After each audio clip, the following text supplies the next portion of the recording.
Bueno, buenos días a todos y a todas. Primero que nada me presento. Mi nombre es Claudina Rataro y yo soy docente de la Facultad de Ingeniería de la Universidad de la República y soy actualmente directora de la carrera de Ingeniería en Sistemas de Comunicación.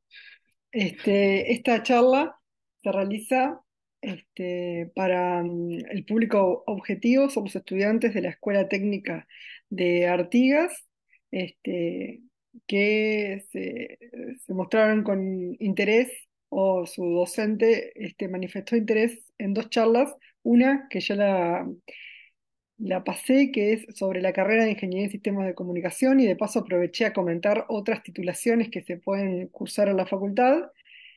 Y esta charla que es sobre redes 5G, que voy a hacer una breve introducción a las redes móviles también. Bueno, en esta charla voy a abordar estos 5 puntos. Lo primero, aspectos y conceptos generales de las redes móviles.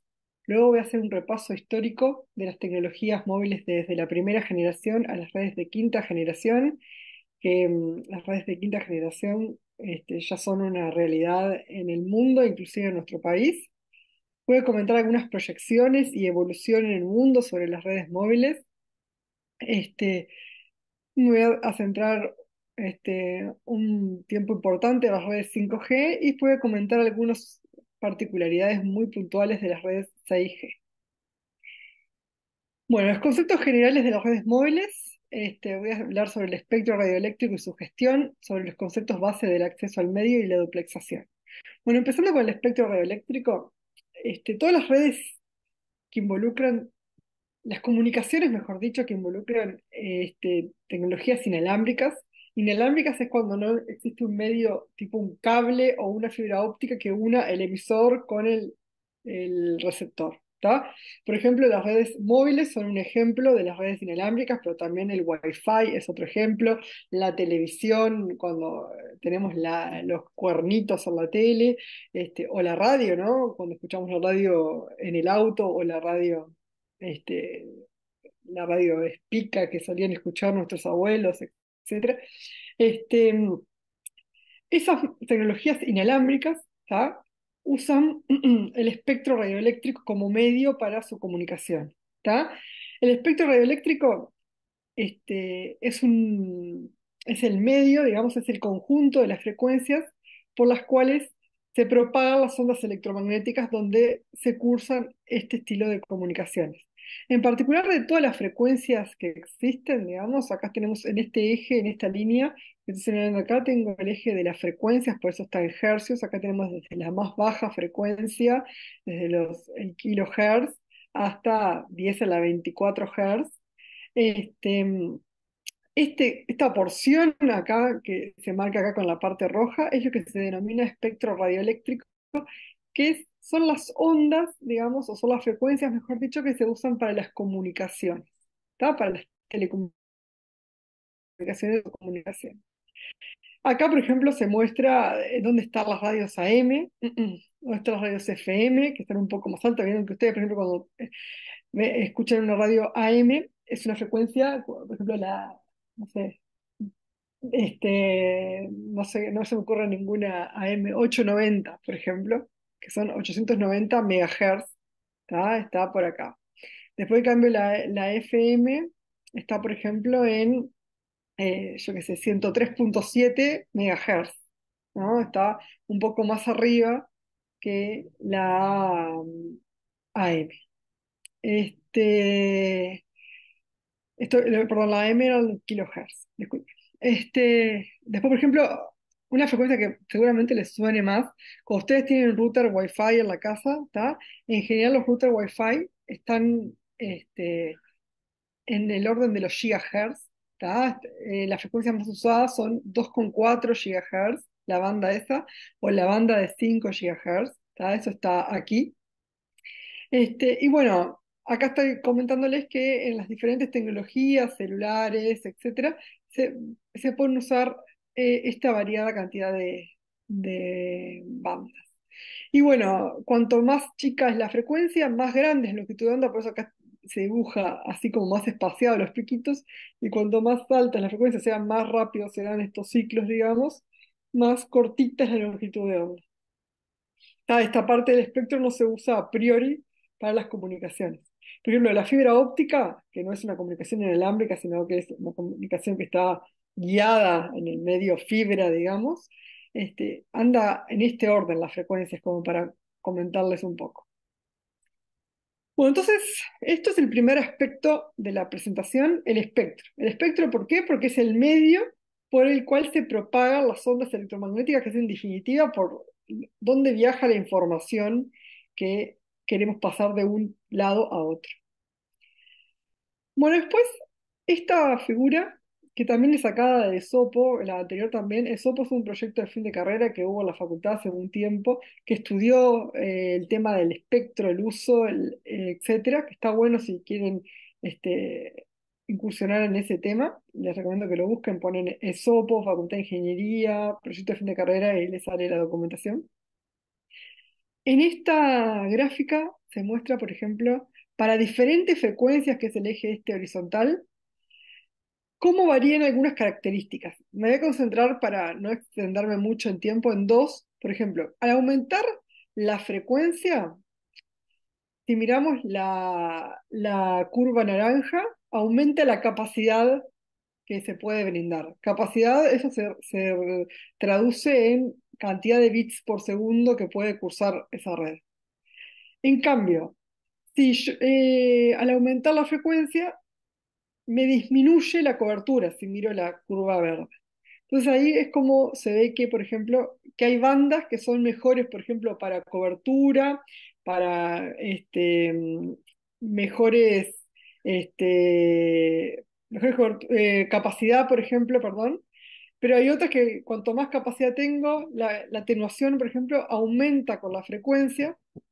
Entonces, por eso es que esta gráfica, con lo que quiero representar acá, es que nos ejemplariza de que hay frecuencias que pueden ser más interesantes que otras, dependiendo del uso que uno le vaya a dar. ¿Tá? Por eso a veces cuando hay subastas de espectro, subastas es del espectro, a veces se pone una porción para subastar, para que diferentes actores de un cierto servicio lo adquieran, es que pagan por el uso del espectro. Entonces, depende dónde estoy en el espectro, qué posibilidades o qué jugo se le puede sacar. ¿Tá? Este, entonces, esto es como para comentarles, bueno, del espectro, que hay un cierto compromiso entre capacidad, cobertura, atenuación y costo de los equipos, y que esto hace de que las bandas no sean todas iguales unas que otras. Cuando yo hablo de banda de frecuencia es como de una porción del espectro, una porción de tantos hertz que me dan para usar en cierta tecnología, para un despliegue, en el caso de esta charla, para un despliegue de telefonía celular. Bueno, después acá en este slide muestro acá a la izquierda y acá en la URSEC también, son como los actores, como dice ahí, que intervienen en la gestión del espectro, a diferentes niveles. ¿Tá? Tengo, por ejemplo, a nivel internacional, lo más global que existe es la ITU, que es la Unión Internacional de Telecomunicaciones. ¿Tá? Acá básicamente se definen cosas macro, digamos, por ejemplo, qué porciones del espectro van a ser usadas para ciertas tecnologías, qué niveles de interferencia se van a tolerar, qué niveles de potencia se van a transmitir, con qué modulaciones se tienen que trabajar. Bueno, la idea después que acá a nivel de América, ¿tá? Existe otro organismo que es dependiente de la OEA, de los Estados americanos, que es la CITEL, que esto es como, acá están los países de América, que se encargan de llegar a consensos para llevar a la ITU, entre otras cosas, sobre el espectro, ¿tá? Que la ITU se encarga del espectro, de las órbitas satelitales, de lo que tiene que ver con las telecomunicaciones en general y las teorías de la información y la comunicación. Y bueno, a nivel más cercano tenemos el Mercosur, que está ahí, hay cosas que tienen que definirse. Por ejemplo, imagínense ustedes que viven en Artigas, que están en la frontera con Brasil, también con Argentina, muy cercano. Hay que definir, por ejemplo, qué frecuencias se usan en las fronteras, por ejemplo, para las radios, para los canales de televisión abierta, mismo para los operadores celulares, para no interferir una con otra, sino, por ejemplo, no se podría si cada uno tomara decisiones independientes, podría ser que una radio que se está transmitiendo en Artigas no se pueda escuchar bien porque están usando la misma frecuencia en una zona muy cercana en Brasil y me interfiera y no pueda escucharse. Entonces ahí se generan ciertos acuerdos, ciertas normas, ciertas leyes, ciertos umbrales de potencia a respetar, etcétera, etcétera. Entonces eso está a nivel del Mercosur. Después, en el caso de nuestro país, el que se encarga de la gestión del espectro y de la organización es el MIEM, el Ministerio de Industria, Energía y Minería, que adentro tiene una dirección que es la Dirección Nacional de Telecomunicaciones. Y después también tenemos el organismo que es el organismo regulador, ¿tá? Como dice acá, la unidad reguladora de servicios de comunicaciones, la URSEC, es como la encargada de controlar que se esté cumpliendo todo, de que si yo te asigné una frecuencia para este servicio, estés haciendo este servicio, de que estés cumpliendo con los máximos y mínimos de potencia, que estés cumpliendo con los requerimientos de cobertura, etcétera, etcétera.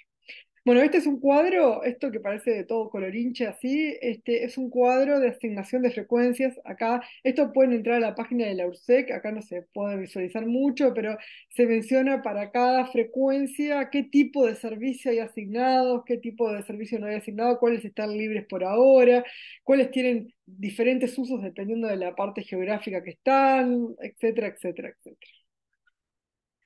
Bueno, esta última slide que tengo de las partes como más generales es, porque yo después cuando haga una recorrida por las distintas generaciones de las de las generaciones de las redes móviles, voy a hablar de, por ejemplo, los diferentes mecanismos de acceso al medio y demás. Bueno, entonces, esta slide, si se quiere, es un poco más técnica, digamos, pero, bueno, yo imagínense que a un operador se le da una cierta banda de frecuencia para desplegar, por ejemplo, en el caso de esta charla, telefonía celular, ¿no? Una red móvil. Entonces le doy una cacho de frecuencia, una banda de frecuencia, entonces, este, ¿cómo hace para asignar los recursos a los usuarios? Asignar los recursos a los usuarios es asignar, bueno, cuándo le toca comunicarse a cada usuario, cuándo le toca transmitir a cada usuario, etcétera, etcétera. Entonces, por ejemplo, una opción es a esa banda de frecuencia la divido en banditas, que serían estos colorcitos, y cada bandita se la asigno a un usuario todo el tiempo. ¿Tá? Esto es división de frecuencia, múltiple acceso por división de frecuencia, que es lo que se llama FDMA. Esto es un sistema muy simple, digamos. Tiene sus desventajas porque puedo tener un número limitado de usuarios, digamos, a dar en cada banda. Este, Después, como el al revés, digamos, de esto, el contrario, digamos, es, bueno, la banda entera, o sea, todo esto se lo doy entero al usuario, pero no se lo doy todo el tiempo como era acá. Se lo doy un ratito y después le doy toda la banda a otro usuario. Y después le doy toda la banda a otro usuario. Y así voy multiplexando los usuarios. Esto es multiplexación de acceso, pero por división de tiempo. Esto en general es mejor, es más óptimo porque le doy toda la banda, eso permite transmitir más cosas, pero se lo doy un poquitito del tiempo y requiere muchos niveles de sincronismo entre los usuarios y la red. Después está el otro mecanismo de acceso al medio que es a nivel de códigos. Acá le doy a todos los usuarios, toda la banda, todo el tiempo, ¿no? Los usuarios están representados por colorcitos, pero acá la diferencia es que se diferencia, digamos, con códigos, ¿tá? Que son ortogonales entre sí. Y después tengo otro acceso al medio. Después de estos hay cuatro acá mostrados, pero hay variantes de estos y hay otras opciones, pero los más utilizados, digamos, son estos cuatro. O FDMA, la idea es que se divide el ancho de banda, o sea, mi eje de las frecuencias, mi banda que me dieron se divide en subportadores, que son como estas liñitas más finitas, ¿está?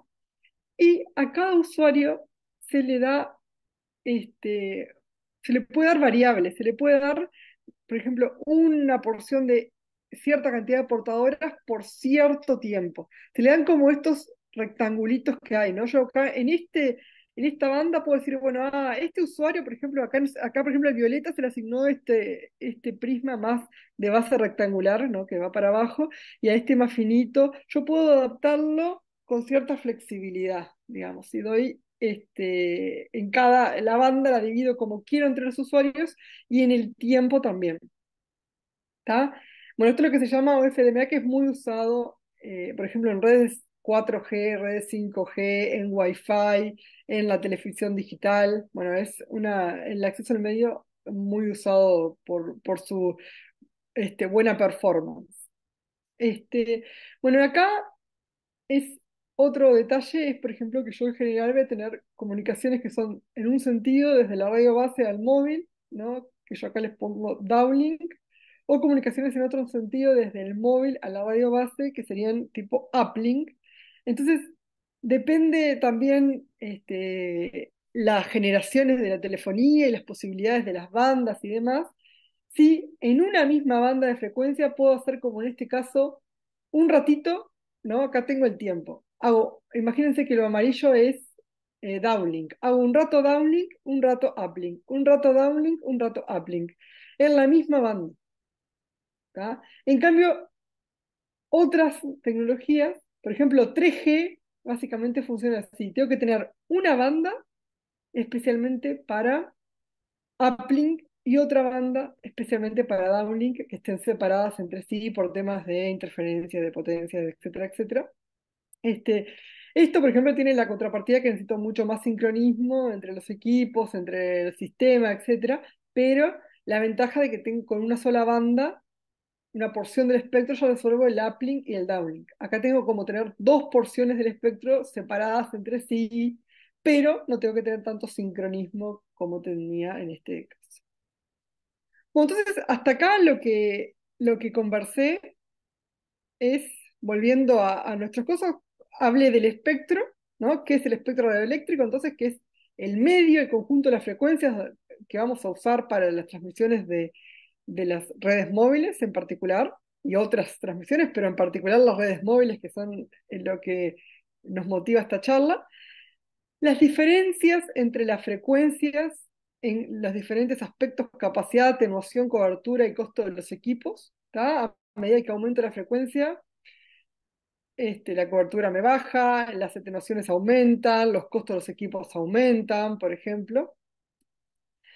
Todos los organismos que intervienen en la gestión del espectro, porque al ser el espectro un recurso que es global, y que es finito, eso no lo dije, es importante hacer una buena gestión para un buen uso, porque tal, además de ser finito, es escaso.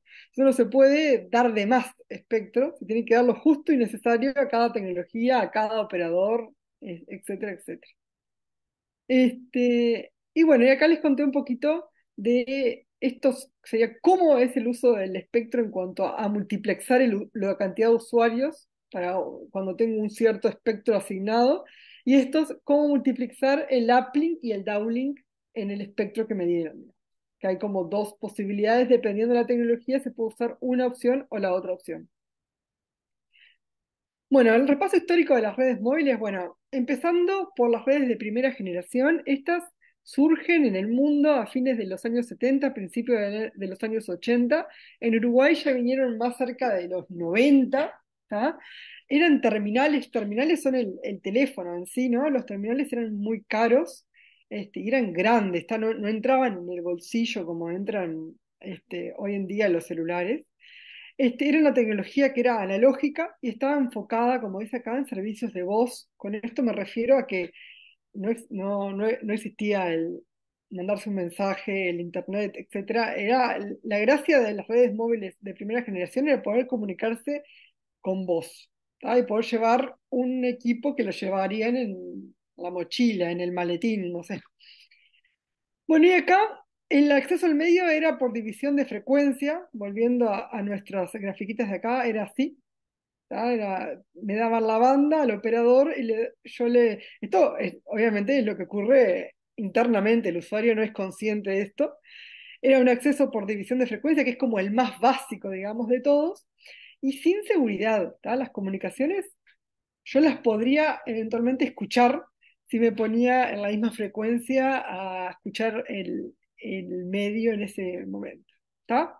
Y bueno, y acá en estas primeras tecnologías, en todas estas, en la primera, segunda y tercera generación, no hubo un estándar global, sino que, por ejemplo, Estados Unidos proponía su propio estándar, Europa, como Europa proponía su estándar, China o Japón, etcétera, iban con otro estándar. Bueno, en la primera generación el estándar dominante fue este que era el estándar americano.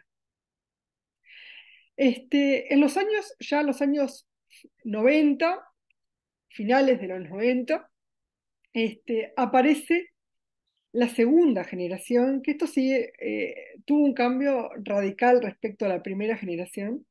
En particular, los terminales, los teléfonos de los usuarios empezaron a ser accesibles.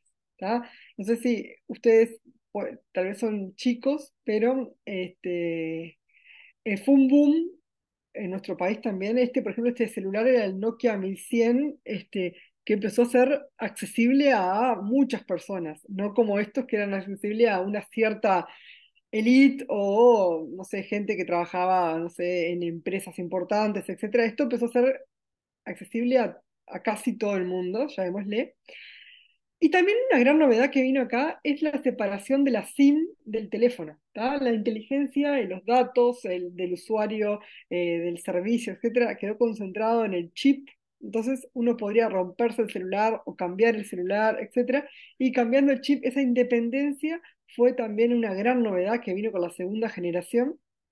También comenzamos a hablar de tecnologías digitales, acá estábamos en tecnologías analógicas, entonces mejoró sensiblemente la calidad de la voz y aparece también el SMS, ¿tá? Otra posibilidad de usar la red no solo para comunicaciones de voz, sino también para poder mandar texto, en este caso mensajitos de texto. Y también aparece, que no está dicho acá, el MMS, que era como mandar una foto. ¿Tá? Algunos celulares, no, pero algunos celulares podrían llegar a tener sacar una foto y mandar esa foto por un mensaje. Y bueno, acá sí empieza a haber seguridad, empezamos a tener comunicaciones cifradas, autenticadas. Obviamente los cifrados que había en esa época no son los de ahora, pero empezamos a tener eso. Y bueno, y el mecanismo de acceso al medio cada vez se empieza a complejizar, no solo tenemos FDMA, sino empezamos a tener TDMA, que es la división en el tiempo ahora del ancho de banda. Y bueno, y acá en este caso había sido este estándar el dominante del mundo, que era el estándar estadounidense, llamémosle. En este caso el estándar dominante en el mundo fue el GSM, que es el europeo, que es el que se desplegó básicamente en Uruguay. Este, Esto que no hubiera un estándar global llevaba a la consecuencia de que hace unos años, en estas épocas, en los 90, no era normal comprar un celular en Estados Unidos y traerlo acá porque seguramente no funcionaba por esto de los estándares diferentes. Bueno, hoy en día, cuando ya llegue a las redes de nueva generación, ya hay estándares globales, entonces ahí sí ya son más compatibles los equipos entre todos los países. Bueno, después de la segunda generación, antes de llegar a la tercera generación, hay como un pequeño salto, pequeño porque arriba de la red de segunda generación se empieza a brindar un servicio ya orientado a paquetes, digamos, y se empieza a brindar datos. ¿Tá? Las velocidades, como ven acá, son muy pequeñas, pero se empieza a tener datos que me permitían estos servicios GPRS y Edge, me permitían revisar el correo, me permitían abrir una página web no muy pesada para caracterizarlo. Hoy en día estas redes, la de primera generación no, pero las de segunda y 2.5G y obviamente las de tercera, pero estas siguen estando activas. Uno a veces está en la ruta, en el interior, lo que sea, y a veces en el celular arriba ustedes van a ver que dice Edge o dice GPRS o dice 3G o no sé qué, están usando estas redes que siguen hoy en día activas. ¿Tá? Pero bueno, con las redes 2G, las 2.5 es cuando empiezan a ver los primeros servicios de datos. Pero con las redes 3G es cuando vienen sí los servicios de banda ancha móvil. ¿tá? Acá es donde sí ya se llegan a velocidades donde puedo ver un video de YouTube, ¿no? Puedo navegar tranquilamente por diferentes páginas. Bueno, esto fue la tercera generación, es el boom también de los BlackBerry, de este estilo de celulares. ¿Tá? Esto fue en los años 2000, 2005, en nuestro país fue en 2006, 7, 8, ahí estaban los despliegues de redes 3G. También el estándar dominante del mundo fue el europeo, UMTS. Y el acceso al medio acá es el de los códigos que les comentaba hoy. Es una variante, CDMA es el de códigos ortogonales, bueno, esto es WCDMA, que es una variante de ese. Bueno, antes de llegar a la de cuarta generación, también pasamos por una intermedia, que es una red de 3.5 generación, que acá ya estamos en casi los smartphones que tenemos hoy en día. Que esto también es muy común ver en el celular HSPA, HSPA Plus, que es una tecnología de tercera generación que básicamente tiene mejoras en los anchos de banda que se llegan con los que se tenían acá con UMTS. ¿Tá? Acá se tienen anchos de banda de 2 2048 kbps por usuario, estos serían por usuario. Bueno, acá se llegan a velocidades de 10 megabps en downlink y 2 megabps en uplink, por ejemplo. Porque se explotan otras posibilidades como por ejemplo MIMO, que es la posibilidad de tener múltiples antenas.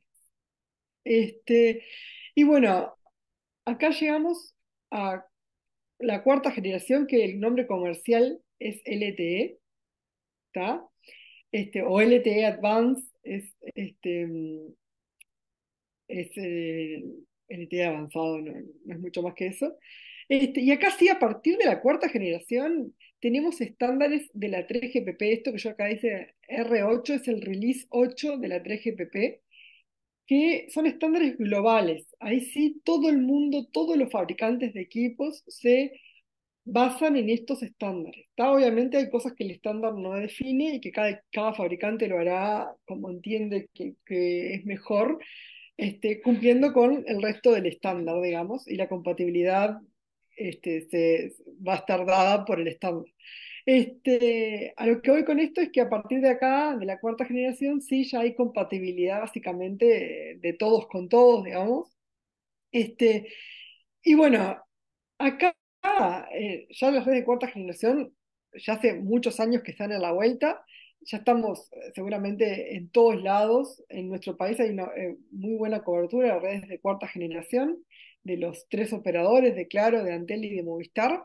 Y acá, el caso de uso, lo que se explotó acá en las redes de cuarta generación es el video, los servicios de banda ancha móvil, el poder ver, no sé, la serie que estoy mirando en mi celular, verla en el ómnibus cuando voy hacia mi trabajo. De poder ver una clase conectado desde mi celular, no sé, sentado en la playa, etcétera, etcétera. Ese es el estilo de caso de uso que se explotó y se trató de optimizar con los estándares que ocurrieron desde el estándar 8, el release 8 de la 3GPP en adelante, hasta el release 15, que es el primer release que estamos hablando de 5G. ¿Tá? Y acá, como ven, la primera cosa a remarcar aquí es que las redes 5G no, no puse un celular. ¿Tá? Yo acá venía poniendo este celular, este otro celular, esta BlackBerry, más casi un smartphone o un smartphone al fin, un celular de los que casi todo el mundo tenemos ahora. Y acá no puse un celular, solo hasta acá, pero puse varias cosas más. Porque la gracia de 5G es que la red no solo va a estar enfocada en el caso de uso que se venía como optimizando y explotando hasta ahora, que era el usuario persona, que quiere más datos, que quiere mejor calidad del video, que quiere que no se le corte nunca, que quiere eso. Además de eso, va a haber otras cosas que van a estar conectadas a la red, como objetos, ¿sí? Un reloj acá, como la industria, una máquina, como los autos, ciudades, los contenedores de basura, etcétera, etcétera, etcétera. Y bueno, y acá para trabajar con esto, que los usuarios no van a ser solo las personas y su celular, Aparecen varias cosas, como por ejemplo network slicing, que algo les voy a contar ahora. Aparece la posibilidad de hacer mimo masivo. Aparece la posibilidad de hacer carrier aggregation, que también ya viene de acá. Bueno, aparecen diferentes features que algunos les voy a comentar en las próximas slides. Acá en esta lo que les muestro es, por ejemplo, es el gap que hay entre LTE, que esto es cuarta generación, y 5G. ¿Tá? Por ejemplo, en LTE hablamos de latencia, de retardos de entre 30 y 50 milisegundos, y en 5G esperamos que sean retardos de 1 milisegundo.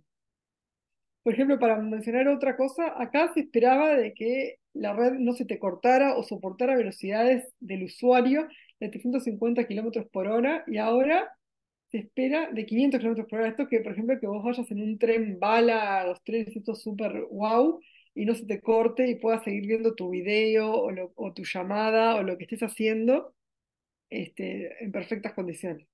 Después el tema de la cantidad de equipos conectados, ¿no? Acá eran 10K, 10.000 equipos conectados por kilómetro cuadrado, y acá estamos hablando de 1.000K, ¿tá? De 1 millón de equipos conectados por kilómetro cuadrado. Esto es claramente el tema de Internet de las cosas, ¿no? Bueno, ni que hablar del tema del throughput, y las arquitecturas. Ya pasar a arquitecturas en la nube, arquitecturas virtualizadas, más flexibles de lo que estábamos acostumbrados en 4G. Bueno, ahora voy a pasar algunos reportes y predicciones que se han hecho en esta área. ¿Tá? Yo me baso bastante en estas slides, en algunos reportes de Ericsson. ¿Tá? ¿Qué le pasa a este mouse? Ahí. Bueno, esta primera gráfica que tengo es, como dice acá, la cantidad de suscripciones móviles por tecnología. ¿Tá? Está en billones esta escala de acá. ¿Tá? Esto es lo que quiere está mostrando acá. Cada colorcito de esto es una tecnología, ¿no? El naranja es 5G, que acá en el 2017 no existía, entonces no hay nada naranja, ¿no? Acá todo en el 2018 tampoco, en el 2019 casi que tampoco, y ya en el 2020 empieza a haber despliegue 5G. 2021, en el 2022, acá este reporte fue hecho en noviembre de 2022, que era como lo actual, y esto es proyección, digamos. ¿Tá? En el 2022 teníamos estos billones de, de conexiones 5G. Todo esto verde es lo que es LTE, y todo esto violetita es lo que era en el 2022 3G. Acá tenemos 2G, y esto gris, que acá era lo que quedaba CDMA, que era el 2G, 3G americano, digamos, que ya casi no hay nada. ¿Está? Entonces, todas las proyecciones, por ejemplo, acá en 2028 se espera que la mitad, más de la mitad de las conexiones, de las suscripciones en 5G, el resto básicamente que sea LTE, y que quede algo muy menor de 2G y de 3G. Vieron que es importante mencionar que las redes 2G y de 3G, GPRS, Edge, GSM y demás siguen activas todavía por acá. Este, bueno, siguiendo con ahora el informe de Ericsson también. Acá lo tenemos por regiones. Está lo mismo, está lo otro era a nivel global, esto es por región. Entonces acá tenemos, por ejemplo, en África, por ejemplo, esta es una parte de África que tiene, hoy en día, en el 2022 casi no hay 5G, básicamente lo naranjita es casi nada, hay mucho 2G. Entonces, es una región de países sub-Sahara, países bastante subdesarrollados, digámoslo, o en desarrollo. Entonces, acá, bueno, para el 2028 las proyecciones son que sí, que tengan bastante, 14% ahora de 5G, el 4G también aumente, que acá solo hay un 30%, que pasemos a un 55%, y que, bueno, las 2G estas disminuyan bastante, digamos.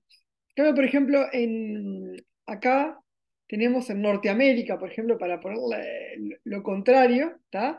Acá casi tenemos un poquito 3G en el 2022, 60% de LTE y un 35% 5G. Esto tenían en el 2022. Ya en el 2028 se espera que sean casi el 90% que sea LTE, que sea 5G, perdón, y que nos quede menos de un 10% de 4G. Esto como para ver los dos extremos, digamos. Está nosotros, América Latina, está acá, la proyección es esta. Acá tenemos un gran porcentaje que está de 4G, de LTE, un 72%. Y bueno, de 72 se espera que se baje a un 37 y se lo lleve bastante en las redes 5G. Este, bueno, estos son, obviamente, esto sí es lo que hay y esto es una proyección a cómo vienen los países, cómo se han dado los despliegues de otras tecnologías, etcétera, etcétera.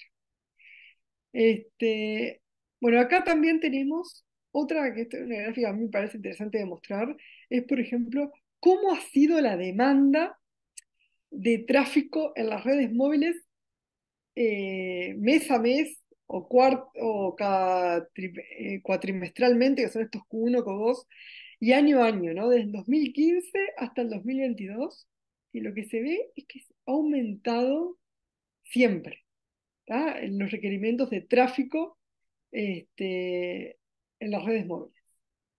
O sea, lo que estamos diciendo es cada vez más hay más suscripciones, cada vez más también se necesita más tráfico, más tráfico, más tráfico, más tráfico. Este, entonces, las redes tienen que crecer para poder soportar estas demandas, ¿no? Y esto ocurre en Uruguay. Estos datos también, estos son de Uruguay, ¿tá? Datos sacados de la URSEC.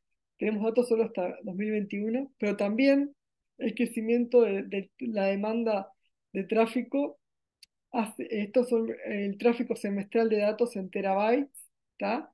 Y en los años 2018, primer semestre, segundo semestre 2018, 2019, 20 y 21, y se ve que se ha mantenido un crecimiento importante. Acá hubo para mí un crecimiento importantísimo, yo me imagino, por el COVID, ¿no? También del crecimiento de datos seguramente, eso es una opinión, pero se puede explicar esto que veníamos en una curva por acá abajo y ahí pimba, este crecimiento que lo muestra la curva negra, debe haber sido producto de la emergencia sanitaria. Bueno, eso hasta acá, entonces, repasé ya 3 bloques de los 5 que tenía previsto. Primero, espectro radioeléctrico, gestión del espectro radioeléctrico y diferencias entre las bandas. Segundo, comenté una breve introducción de todas las tecnologías, todas las generaciones, mejor dicho, de las redes móviles hasta llegar a la 5G. Recién repasé algunas proyecciones y situaciones sobre cantidad de suscripciones en las diferentes generaciones de las redes móviles. Y ahora me voy a concentrar un poquito en las redes 5G. ¿Tá? Esto primero que traigo acá es un mapa, una foto del mundo a abril de este año. ¿Tá? Esto ya es viejo, obviamente, porque estamos casi en septiembre. Nuestro país, seguramente en la próxima foto que hagan estas personas, ya vamos a estar del colorcito del azul, que es donde hay este, de despliegues de 5G, ¿tá? Acá todavía no lo estábamos. Como ustedes saben, creo que si mi memoria no falla, fue en mayo de este año que se hizo finalmente la subasta de espectro para usar en 5G. ¿Qué significa eso? Que eh, el Ministerio de Industria, Energía y Minería, conjuntamente con la URSEC, pusieron ciertas bandas del espectro para poder ser utilizadas para los despliegues de la tecnología 5G. Ahí se postularon, claro, y Movistar, a Antel por ley se le guarda, como que se les reserva una banda.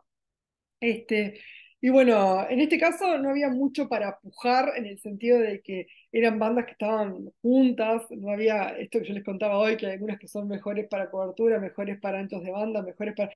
Eran bandas que están en la zona media, yo les voy a contar de las bandas de 5G. Y bueno, fueron adquiridas esas porciones del espectro y bueno, y ahora tienen que implementar y desplegar 5G. Antel lo hizo casi inmediatamente después de la subasta y por lo que sé, Movistar lo hizo ahora en este último mes. O sea que ya en el próximo foto del mundo vamos a estar azulcitos oscuros, digamos, que es los que de verdad desplegaron. ¿Tá? Los violetitas son los que tienen desarrollos precomerciales, estos rosaditos son los que están evaluando, testeando, etcétera, etcétera, etcétera. ¿Tá? Y bueno, en cuanto a las redes 5G, voy a tratar de comentar algunas de estas cajitas que puse acá. Lo primero es que en vez de haber sido diseñados para un único caso de uso, que era en la parte del banda ancha móvil, como venían siendo diseñadas y optimizadas las redes de 4G, fue pensada para soportar una multiplicidad de casos de uso, en particular estas tres categorías que ahora les voy a contar un poquito. La posibilidad de usar otras bandas del espectro, estos son los FR1 y FR2, que ahora después también voy a contar un poquito. Bueno, de esto no hay mucho para decir, pero se usa el mecanismo de acceso al medio, es FDMA, basado en OFDM, que es de las cosas que conté en las primeras diapositivas. Y acá estas cajitas me voy a concentrar en, bueno, la posibilidad de mimo masivo y beamforming, que esto lo da en gran parte, viene muy relacionado con la posibilidad de usar bandas altas del espectro. Y la posibilidad de network slicing, que esto sí me voy a dedicar un slice para contar, porque para mí es de las grandes innovaciones de 5G. Bueno, acá entonces, la primera cajita era sobre los casos de uso. ¿Tá? La idea es que las redes 5G tienen que soportar, en principio, tres categorías de servicio. Estos que son los de gran ancho de banda, que se llaman EMBB por banda ancha móvil mejorada, que la idea de esto son más datos, como dice acá, y más ancho de banda, más velocidad a mayor cantidad de usuarios. ¿Tá? Este, estas, después, otro tipo de caso de uso son los URLLC, que son servicios que tienen, por ejemplo, tienen que tener altísima disponibilidad, pero muy baja latencia, ¿tá? Y buena cobertura. ¿Tá? Por ejemplo, acá entran, yo qué sé, cuando temas de la industria 4.0, temas de autos autónomos, ese estilo de servicio. Y después acá, por ejemplo, en estos tenemos la masividad de los dispositivos, los Massive Machine Type Communications, son cientos de miles de dispositivos que están por kilómetro cuadrado conectados, y en general en estos equipos se busca que sean de bajo consumo de energía y que acá la dificultad es poder manejar muchas conexiones simultáneas y no tanto anchos de banda. ¿Tá? Lo importante señalar acá es que si bien están estas tres categorías, no es que haya servicios que se encasillen en estos tres círculos, sino que puede haber servicios que sean de una y otra categoría de estas. ¿Tá? Esto es lo que quise poner en esta cajita grisecita. ¿Tá? Pero bueno, remarcando que en general hasta las redes de cuarta generación se trabajó y se optimizaron para este caso de uso y ahora aparecen otras posibilidades y la red tiene que ser adaptable, flexible, configurable para poder soportar lo otro. ¿Tá? Esos son de los grandes desafíos que se vienen y hay que explotar de las redes 5G. Otra cosa es el uso del espectro. ¿Tá? Para las redes de LTE hasta la cuarta generación se venían usando bandas bajas y bandas medias. ¿Tá? Ahora se agrega otra parte del espectro, que es esto que se llama FR2, que es una categoría, que son como las bandas milimétricas. ¿Tá? Milimétricas, ¿por qué? Porque estamos hablando de frecuencias del orden de los 30 GHz, entonces la longitud de onda queda del tamaño de 1 milímetro, o cercanos al milímetro, entonces por eso hablamos de bandas milimétricas. ¿Tá? En estas bandas lo importante es que se pueden lograr muy buena capacidad, muy buenos anchos de banda. ¿Tá? Entonces, estas van a ser importantísimas, por ejemplo, para cuando yo quiera lograr altísimas tasas de datos, por ejemplo. Tiene como contrapartida que, por lo que comentaba hoy inicialmente en la presentación, al hacer altísimas frecuencias tengo muy poca cobertura. ¿tá? Entonces tal vez si hago despliegues en estas bandas, tengo que poner muchas antenas por área geográfica, o tengo que estar, o son para ambientes indoor, porque tengo que estar con línea de vista a la antena, requiere otros desafíos de planificación, ¿tá? Después están las bandas ya más bajas, del orden de entre los 600 y los 2600 MHz, ¿tá? Este, que acá, como se puso acá, son las que usa en general el LTE, y bandas medias, ¿tá? Entre los 2,4 y los 6000 MHz, que acá es, por ejemplo, en la banda de 3,4, de 3400 MHz, por ahí es donde se hizo la subasta del espectro, ¿tá? De lo que, los despliegues en Uruguay están comenzando en estas, las bandas medias, que por los que les contaba hoy también es una buena decisión también, porque es una banda media que genera un compromiso entre costo de los equipos, entre anchos de banda que se pueden, entre atenuaciones, entre cobertura. Entonces es una buena elección para comenzar con los primeros despliegues de redes 5G. Después, dependiendo de las necesidades puntuales para ciertos lugares, tal vez se tengan que usar, echar mano, digamos, a estas bandas más altas, digamos. Cuanto más bajo vamos al espectro, más congestionado está, más usado por otras cosas. Acá, cuanto más alto, más libre está el espectro, ¿tá? Porque por estas dificultades que les mencionaba hoy inicialmente. Y bueno, otra cosa a mencionar es el tema de arquitecturas, ¿tá? En estas figuras de acá, muestro, por ejemplo, ustedes si miran una radiobase, ¿tá? Una radiobase de cualquier operador, en general tiene está arriba de los edificios o hay una torre, ¿tá? Y los equipos que están altos, ¿tá? Son en general las antenas, que son estos dispositivos, ¿tá? Acá están dibujadas así. Este es el equipo que se le llama radio, ¿tá? Que acá está como RRH. Y después, en general, más a nivel del piso, digamos que muchas veces cuando están en la ruta, las radiobases, hay como un armarito abajo. En esos armaritos, digamos, está el equipo que tiene la banda base, que son los BBU, ¿tá? Y después esos se conectan en general mediante fibra óptica hacia el resto de la red del operador, ¿tá? Eso es como el conjunto de una radiobase. Las arquitecturas tradicionales hasta la red de cuarta generación se usaba esto, ¿no? Yo tenía mi data center y después muchos cables de fibra óptica que iban, y mi radio base era todo esto, el roperito, llamémosle abajo, la torre y la parte de radio y antena arriba. ¿Tá? La idea es que con las redes 5G se presentan nuevas posibilidades de arquitectura a explorar, ¿tá? Estas cosas no son, las arquitecturas CERRAN vienen de discusiones desde la última década, pero no se han explotado mucho, digamos.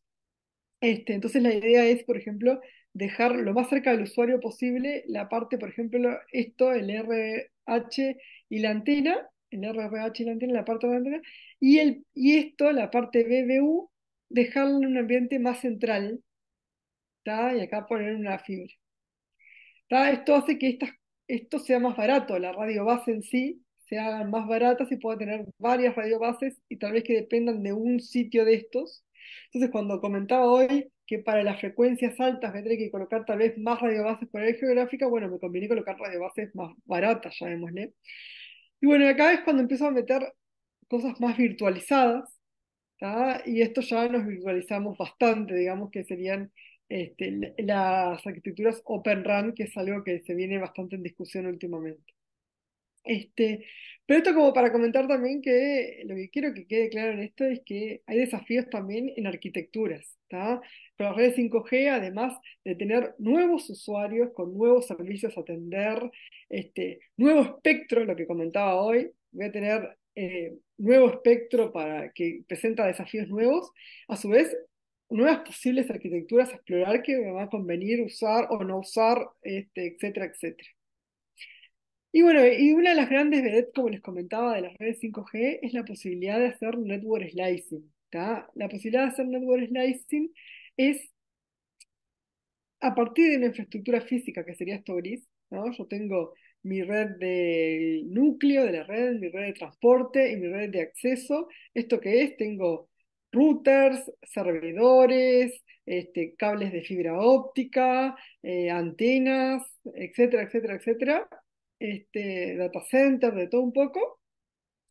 Y lo que permite, o que es el Node Slicing, poder crear como rebanadas de mi red. Vieron que cada una de estas tres rebanadas que hay acá dibujadas, lo que hago es dividir estos recursos y algunos son usados para cada una de estas rebanadas.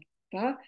La virtualización o los recursos acá, en esta parte de transporte y de core, es algo que se viene usando o haciendo ya hace muchos años, que ahí implica mucho de virtualizaciones y demás. Pero la gran novedad de 5G es poder llevar la slicing, estas rebanadas, hacia la parte de acceso, hacia la parte del espectro. ¿Tá? Y eso, y la otra gran novedad es que estas slices sean creadas a demanda, como dice acá. ¿Tá? Que yo, por ejemplo, pueda decir, bueno, ahora necesito darle más recursos a esta slice naranja porque tengo muchos de estos usuarios para atender, entonces necesito darle más recursos. O necesito crear otra necesito dos de estas slices celestes para dos tipos diferentes de servicios URLC que los puedo diferenciar. Entonces tengo que dividirlos y adecuarlo y optimizar cada slice para su uso. ¿Tá? Porque los recursos, los servidores, los anchos de banda, los cables, etcétera, son recursos finitos, es lo que hay, y eso tengo que tratar de usar lo mejor posible para poder servir a mis usuarios de acuerdo a los niveles de calidad de servicio que requieren sus servicios propiamente dichos. Bueno, acá se presentan muchísimos desafíos, ¿tá? Porque esto de que las slices puedan crearse, destruirse a demanda, que se asignen los recursos, etcétera, etcétera. Bueno, yo en particular trabajo mucho en la facultad con varios otros colegas en estudiar esto, la asignación de recursos en slices dinámicamente, y acá lo que trabajamos mucho es aplicando técnicas de inteligencia artificial, o estamos intentando ver cómo aplicar técnicas de inteligencia artificial para resolver estos problemas. Y bueno, y ahora contarles un poquito de lo que se espera que sean las redes 6G. Lo primero que traigo acá es esta slice, este dibujo que lo saqué de Huawei, de una presentación que hicieron en una conferencia hace relativamente muy poco. Esto es lo que les venía contando de las redes 5G, ¿no? Tenemos las tres categorías que se definieron las redes 5G: los servicios de banda ancha móvil, los servicios de esos de ultra alta disponibilidad y baja latencia, y los servicios de dispositivos conectados, de masificación, muchos dispositivos conectados, que serían estos. ¿Tá? Entonces, de esto vamos a pasar lo que ejemplificó Huawei con este dibujo, es esto, que ahí voy a tener estos tres vértices de esta pirámide, llamémosle, vienen siendo estos tres vértices de este triángulo, ¿no? Los MBB más, porque son como mejorados todavía, o sea, con mejores anchos de banda. Estos, por ejemplo, los MMTC, son más dispositivos todavía conectados por kilómetro cuadrado. Y los URLLC, estos son, por ejemplo, con requerimientos de retardo más estrictos todavía. Acá hablamos del 1 milisegundo, ahora hablamos de tiempos más chicos que el milisegundo todavía. Pero después se suman otros dos vértices en esta pirámide, que uno es el de AI, de inteligencia artificial, que ahí, si bien yo les comentaba que yo vengo trabajando con otros compañeros investigadores ya en las redes 5G y las posibilidades de resolver ciertos desafíos mediante técnicas de inteligencia artificial, ya las redes 6G ya vienen desde el vamos con inteligencia artificial de hecho, digamos. ¿Tá? Para lograr todo esto es como que vienen con AI. Y el tema del sensing es el utilizar las redes y las ondas electromagnéticas como para comprender el entorno. La idea de esta del metaverso que se viene hablando en bastantes lados.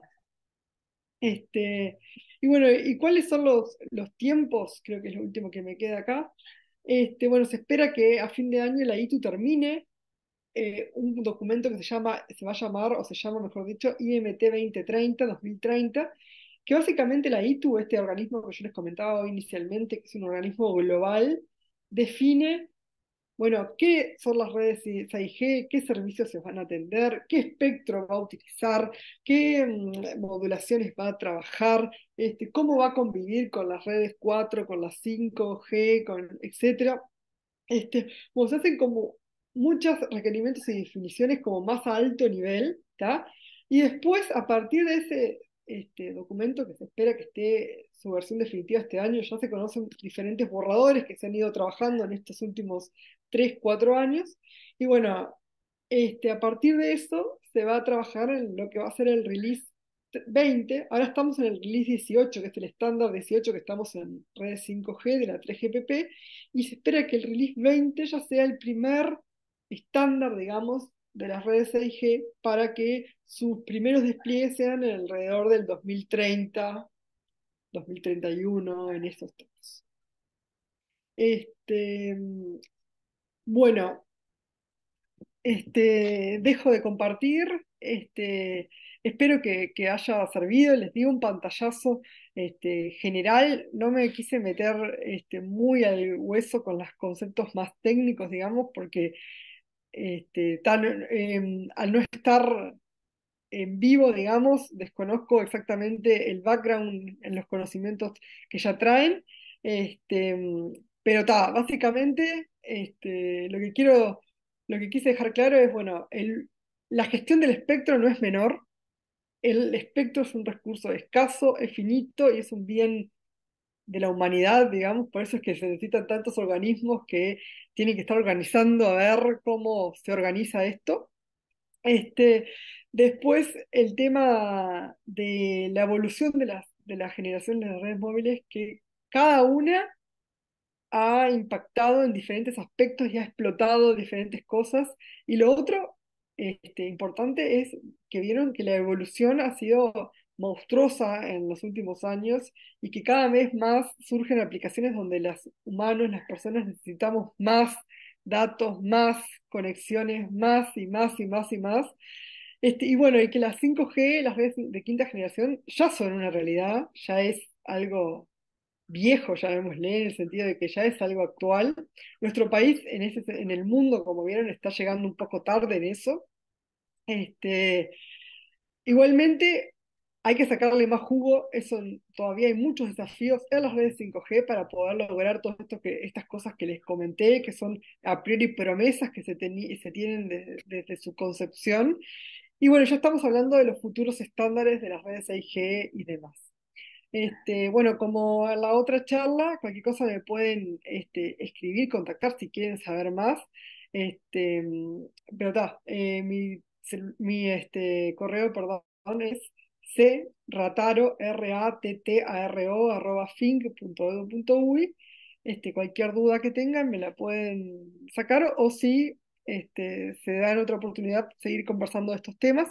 Es importante contarles que nosotros, como les comenté a lo largo de la charla, yo vengo estudiando estos temas desde hace bastante tiempo y ahí pueden entrar en la página de la facultad, inclusive pueden entrar, yo trabajo en el Instituto de Ingeniería Eléctrica y ahí hay el grupo de investigación nuestro, es el grupo de investigación Artes, ¿tá? Que es de Artes, pero significa análisis de tráfico de redes de telecomunicaciones, ¿tá? Este, y bueno, en marco de ese grupo estamos trabajando y estudiando estos temas de las redes 5, 6G, redes ópticas, asignación de recursos, meterle inteligencia artificial a estos problemas. Ahí pueden chusmear en qué cosas estamos y demás. Bueno, muchas gracias y gracias por su tiempo y por ver esta charla.